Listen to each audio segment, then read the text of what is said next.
ఈరోజు కాకినాడ పట్టణంలో పోర్ట్ ఏరియాలో ఓఎన్జీసీ రిలయన్స్ సంబంధించిన యాక్టివిటీ ఆపడం జరిగింది.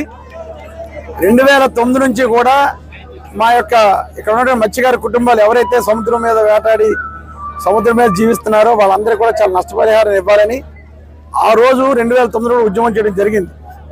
కానీ కొంత రాజకీయ స్వార్థం వల్ల ఆ రోజు కాకినాడ పట్టణానికి సంబంధించినటువంటి కాకినాడ చుట్టుపక్కల ప్రాంతం వాళ్ళకి సంబంధించినటువంటి మత్స్యకార కుటుంబాలందరికీ కూడా ఓఎన్జీసీ వచ్చే నష్టపరిహారం అన్యాయం జరిగింది. కనుక అందరం కూడా ఉద్యమించి ఈరోజు కాకినాడ పరిసర ప్రాంతంలో ఉన్న మత్స్యకార కుటుంబాలన్నీ కూడా ఈరోజు ఇక్కడ యాక్టివిటీని ఆపడం జరిగింది. కాకినాడ నుంచి అందరూ కూడా ఓఎన్జీసీ కానీ రిలయన్స్ కానీ ఏదైతే సముద్రంలో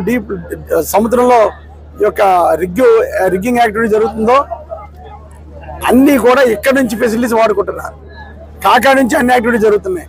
ఒక పందుపులు కావాలన్నా, ఒక బ్రష్ కావాలన్నా, ఒక పేస్ట్ కావాలన్నా అన్నీ కూడా కాకినాడ పట్టణం వెళ్తున్నాయి. అదేవిధంగా ఎక్కడైతే రిగ్గులు ఉన్నాయో ఆ రిగ్గులు ఉన్న ప్రాంతంలో కాకినాడ నుంచి కూడా బోట్లు వాళ్ళు వెళ్ళి అక్కడ వేటాడుకుంటున్నారు.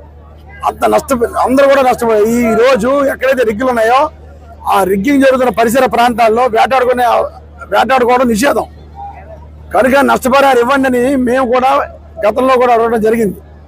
కనుక ఈరోజు పెద్ద ఎత్తున పెద్దలందరూ కూడా మత్స్యకార సోదరులందరూ కూడా ఉద్యమించి ఈ యొక్క యాక్టివిటీని ఆపాం. పూర్తి సహకారాన్ని వాళ్ళకి ఇస్తానని చెప్పడం జరిగింది. రేపు ఎల్లుండి ఓఎన్జీసీ వాళ్ళని కలుస్తాం, రిప్రజెంటేషన్ ఇస్తాం, అలాగే పోర్ట్ వాళ్ళని కలుస్తాం, పోర్ట్ ఆఫీసర్ని కలుస్తాం. ఈ యొక్క యాక్టివిటీని ఆపకపోతే ఆపేలా చేస్తాం.